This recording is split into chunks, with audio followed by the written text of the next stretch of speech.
একটি অনৈতিক সম্পর্কের কারণে শায়েস্তাগঞ্জ শহরের এক প্রভাবশালী ব্যক্তির কাছে আজ আমার পরিবার ও প্রাণ ও সম্পদের নিরাপত্তাহীনতার মধ্যে রয়েছে। কোনো উপায়ন্তর না পেয়ে আজ আমাদের উপর চলা নির্যাতন, মিথ্যা ও অভিযোগে মামলা এবং ভবিষ্যৎ নিরাপত্তাহীনতার কথা জানাতে কলম সৈনিকদের কাছে এসেছি। প্রিয় সাংবাদিক ভাই ও বোনেরা, আমি শায়েস্তাগঞ্জ পৌরসভার ২ নং ওয়ার্ডের মহুরুল ইসলাম এলাকার বাসিন্দা। আমার ছোট ছেলে মোহাম্মদ আব্দুল মন্নানের তালাকপ্রাপ্ত স্ত্রী রিপা আক্তারের অনৈতিক সম্পর্কের কারণে আজ আমার পুরো পরিবার বারবার নির্যাতনের শিকার হচ্ছে।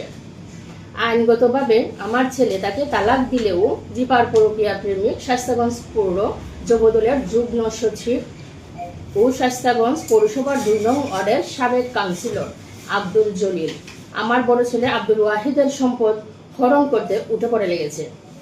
তার নেতৃত্বে ২ বার আমাদের পরিবারের উপর হামলা হয়।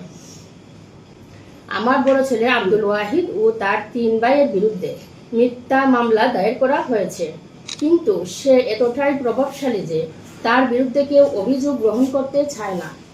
আজ দেয়ালে পিঠ থেকে যাওয়ায় সত্যের সন্ধানী সাংবাদিকদের কাছে বিষয়টি জানাতে এসেছি। আমার ছোট ছেলে মোহাম্মদ আব্দুল মন্নান ৪ বছর দুবাইয়ে ছিল। সে প্রবাস জীবনে কষ্ট অর্জিত অর্থ সরল বিশ্বাসে তার স্ত্রীর কাছে পাঠাতো, যার পরিমাণ কমপক্ষে প্রায় ২০ লাখ। একই সময়ে শায়েস্তাগঞ্জে আমার ছেলের গড় থেকে ভাড়া বাবদ আরও প্রায় ১০ লাখ টাকা আনুমানিক রিপা আক্তার হাতিয়ে নেয়, আর তাকে এসব কাজে সার্বিক সহায়তা করেন প্রভাবশালী আব্দুল জলিল। স্ত্রীর পরকীয়ার বিষয়টি জানতে পেরে আমার ছেলে দুবাইয়ে থাকাকালীন সময়ে তাকে মৌখিকভাবে তালাক দেয়। পরে স্ত্রীর কারণে আমার ছেলে সম্পূর্ণ নিঃস্ব অবস্থায় দেশে ফিরে আসে। গত ১১ই ফেব্রুয়ারি আমার ছেলে নুখারি পাবলিকের মাধ্যমে রিপা আক্তারকে আইনগতভাবে তালাক প্রদান করে। বিষয়টি বর্তমানে আইনগত প্রক্রিয়ার মধ্যে রয়েছে।